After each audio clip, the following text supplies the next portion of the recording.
Lingo yapalım ya beraber koçum.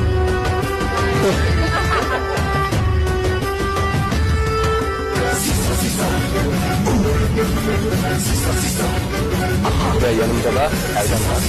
Onun yanında Erkek var. Fatih'in yanında Mutlu olacak bu arada.